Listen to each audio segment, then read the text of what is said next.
Note of interrogation, প্রশ্নবোধক চিহ্ন যেটা বা জিজ্ঞাসা সূচক চিহ্ন। আচ্ছা, কোনো প্রশ্ন জিজ্ঞাসা করা হচ্ছে বোঝালে সেন্টেন্সের শেষে নোট অফ ইন্টারোগেশন বা জিজ্ঞাসা চিহ্ন যেটা সেটা ব্যবহার করতে হয়।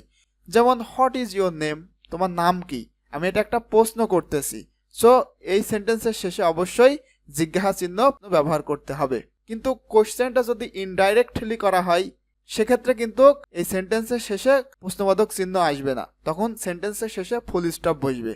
যেমন এখানে একটা সেন্টেন্স লেখা আছে, he asked me what my name was, সে আমাকে জিজ্ঞাসা করেছিল আমার নাম কি। সো এখানে কিন্তু লাস্টে আর প্রশ্নবোধক চিহ্নটা আসবে না। আচ্ছা, এরপরে যেটা আছে নোট অফ এক্সক্লামেশন, আশ্চর্যবোধক বা বিস্ময়সূচক চিহ্ন। আচ্ছা, আমরা জানি এমন একটা সেন্টেন্স আছে, সেই সেন্টেন্সের শেষে মূলত এই চিহ্নটা ব্যবহার করা হয় এবং সেটা হচ্ছে এক্সক্লামেটরি সেন্টেন্স।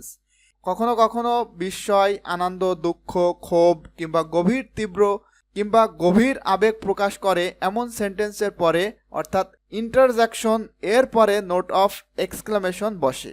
যেমন এখানে দেখেন, what a fine picture it is, এটা একটা এক্সক্লামেটরি সেন্টেন্স এবং এই সেন্টেন্সের শেষে অলওয়েজ এক্সক্লামেশন মার্কস সেটা বসবে। এবং আমরা এক্সক্লামেটরি সেন্টেন্সের আরও কিছু নিয়ম জানি, যে যখন কেউ দুঃখ প্রকাশ করে যেমন অ্যালাস, সো এরপরে নোট অফ এক্সক্লামেশনটা ব্যবহার করা হয়। এবং যদি কেউ আনন্দ প্রকাশ করে সেক্ষেত্রেও নোট অফ এক্সক্লামেশনটা ব্যবহার করা হয়। যেমন আমরা যদি বলি যে ব্রাভো অথবা hurray, we have on the math, so এরপরে কিন্তু অবশ্যই আপনাকে নোট অফ এক্সক্লামেশনটা ব্যবহার করতে হবে। আচ্ছা, এরপরে যেটা আছে সেমিকোলন বা অর্ধচ্ছেদ। সেমিকোলনটা কি?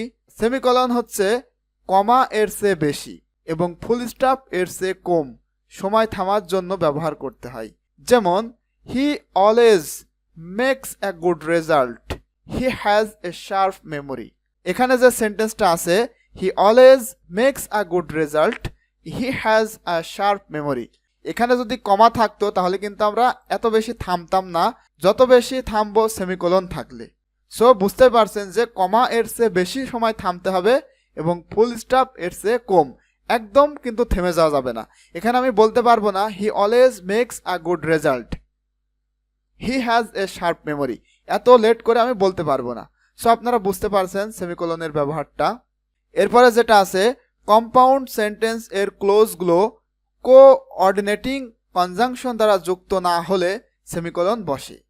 যেমন we went to the field, we played football, we enjoyed ourselves.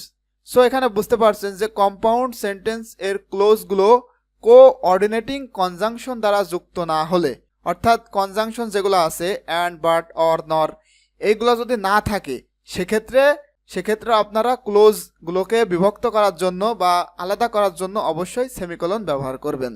আচ্ছা, এরপরে আছে কোলনের ব্যবহার। কোলনটা কি?